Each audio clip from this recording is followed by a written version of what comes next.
रामकृष्ण हरी मंडळी. संत नाम आता आपल्या अध्यात्माच्या कथेमध्ये संत नामदेवांची आणि विठ्ठलाची कथा बघणार आहोत, म्हणजे भक्ती बघणार आहोत. काय आहे ती संत नामदेवांची आणि त्यांचे लाडके म्हणजे गुरु किंवा देव मानत होते त्यांना, ते जे पांडुरंग विठ्ठल यांची आपण आता त्यांच्या भक्तीची अद्भुत कथा पाहणार आहोत. आपण बघितलं की मागे नरसिंहाचं काही गोष्टी बघितल्या, तर आपल्या काय आहे या कथेचं जाणून घेऊया आपण रहस्य.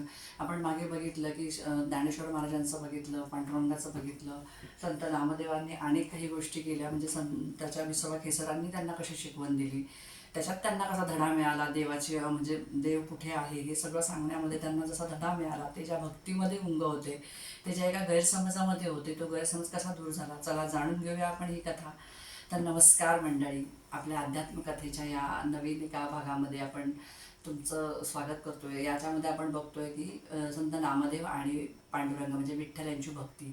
तर तुम्हाला माहीतच आहे की संत नामदेव हे विठ्ठलाचे किती परमभक्त होते, किती लाडके, म्हणजे ते विठ्ठलाला अक्षरशः आपला सखा, आपला मित्र आणि आपला जीवलग आणि आपलं सगळं काही हे सगळं मानत होते.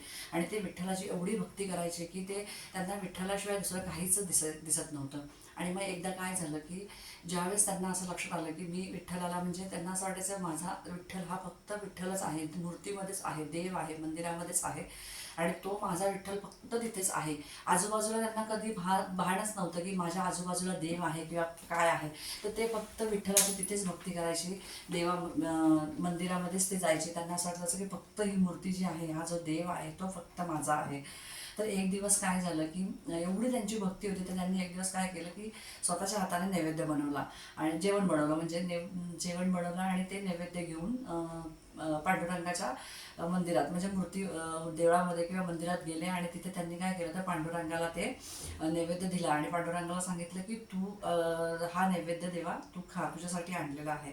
आता तुम्ही मला सांगा की मूर्ती आहे, मूर्ती नैवेद्य खाते का? तुम्ही घरी देवाला नैवेद्य दाखवला, देव नैवेद्य खातो का? नाही ना. मग तसंच झालं. आता मूर्ती कुठे नैवेद्य खाणार? मग त्यांनी सांगितलं, 2 वेळा म्हटले की मूर्ती, मग त्या फक्त ती मूर्ती होती, मग ते फक्त बघत होते त्याच्याकडे, त्या मूर्तीकडे संत नामदेव. आणि मग ते म्हणाले, जर देवा तू जर हा नैवेद्य खाल्ला नाहीस तर मी सुद्धा जेवणार नाही. त्याची भक्ती, म्हणजे संत नामदेवांची भक्ती इतकी निरागस होती की देवाला सुद्धा त्या मूर्तीमधून एक जीव धारण करावा लागला आणि त्या नैवेद्याचं, म्हणजे नैवेद्य खावा लागला. तर त्यावेळेस संत नामदेव आणि अक्षरशः पांडुरंग याने तो नैवेद्य खाल्ला. आणि मग इतकं त्या संत नामदेवांना, म्हणजे त्यांची इतकी निरागस भक्ती होती, प्रेम होतं, माया होती त्या भक्तीमध्ये. त्यांना असं वाटायचं की माझा देव माझ्यासाठी आला आणि माझा नैवेद्य खाल्ला. पण कसं होतं की याच्यातनं पांडुरंगाने त्याची भक्ती बघितली की त्याची भक्ती किती कठोर आहे, किती तप त्याग केले त्यांनी माझ्यासाठी. आणि म्हणून पांडुरंग अक्षरशः मूर्तीतनं येऊन तो नैवेद्य त्यांनी खाल्ला. आपण बघतो की आपण ज्यावेळेस देवाची पूजा करतो, देव बघतो की इतरत्र पूजा करतो, पण तुमचं मन जर माणसात, म्हणजे देव तुम्ही फक्त मूर्तीमध्ये बघू नका, तुम्ही माणसामध्ये देव बघायला शिका. ही शिकवण विसोबा खेचरांनी त्यांना नंतर दिली. मग संत नामदेवांना पुढे जाऊन त्यांचं ते ज्ञान वाढतच गेलं की मला फक्त एक आणि एक फक्त माझा पांडुरंग आहे, विठ्ठल आहे, एवढंच आहे, माझं विश्वास ते आहे. पण नक्की काय होतं की एक दिवस ते काय झाले, विसोबा खेचरांना संत नामदेवांनी विसोबा खेचरांनी कसा धडा शिकवला, म्हणजे संत नामदेवांना कसं कळलं की देव हा एका ठिकाणी, म्हणजे दगडात किंवा मूर्तीत नसतो, तर तो सर्वत्र असतो. त्यावेळेस ज्या विसोबा केसरांनी त्याला सांगितलं की देव हा फक्त मंदिरापुरता मर्यादित न राहता देव हा पृथ्वीवरती सगळीकडे आहे, हे जेव्हा त्यांना कळलं, तेव्हा संत नामदेवांना एक नवीन धडा मिळाला की नाही, आपण फक्त मूर्तीमध्ये देव बघत होतो, पण तसं नाही. माणसामध्ये जर आपण ज्यावेळेस देव बघतो, माणसांची सेवा ज्यावेळेस आपण करतो, त्याच वेळेस आपल्याला त्याचं फळ मिळत असतं. आणि मग एकदा काय झालं की आपण साधं उदाहरण बघतो, ज्यावेळेस आपण घरामध्ये देवाची पूजा करतो, देवाला नैवेद्य दाखवतो, पूजा अर्चा करतो, आणि मग पण जर घरामध्ये घरामध्ये जर एखादी व्यक्ती दुःखी असेल आणि ती जर खूप दुःखात असेल आणि आपण देवाची भक्ती करतोय, पूजा करतोय, तर आपली देवापर्यंत भक्ती पोचणार आहे का? नाही पोचणार.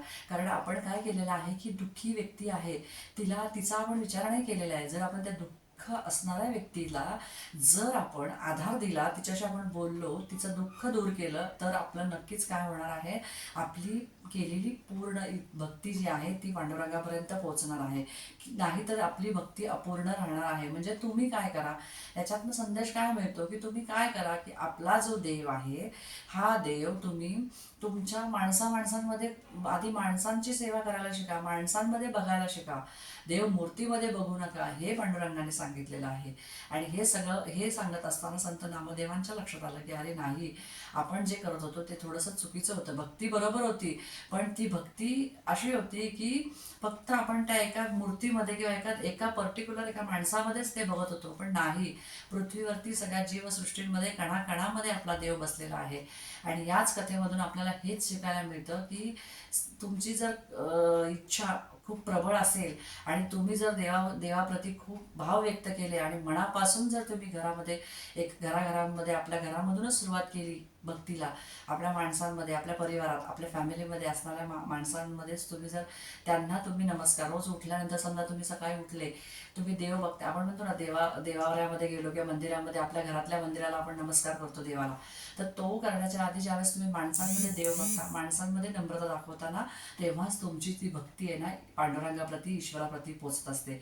तर आपल्याला या सगळ्या कथेमधून हेच शिकायला मिळालं की संत नामदेवांची भक्ती खूप मोठी होती, खूप कठोर त्यांनी तपत्याग केले, खूप मोठी भक्ती होती आणि जी पांडुरंगाप्रती पोचली सुद्धा. फक्त त्याच्यामध्ये थोडेसे काही म्हणजे जो काही एक काय म्हणतात ना, एक विचार फक्त नामदेवांच्या डोक्यात होता, तो नामदेवांचा विचार विसर्व केसरांनी दूर केला आणि त्यांचं असणारं त्या शंकेचं निरसन केलं. आणि त्याच्यानंतर संत नामदेव हे जगामध्ये सगळीकडे असणाऱ्या सगळ्या जीवांमध्ये, कणाकणांमध्ये, माणसांमध्ये देव आहे हे मानायला शिकले आणि त्यांनी तशीच भक्ती पुढे सुरू ठेवली. आणि म्हणूनच त्यांना पांडुरंगाला त्यांच्या भक्तीवरती इतकं प्रेम, इतकं माया, इतका म्हणतात ना त्याचं हे झालं की ते स्वतः अक्षरशः त्यांना भेटायला आले.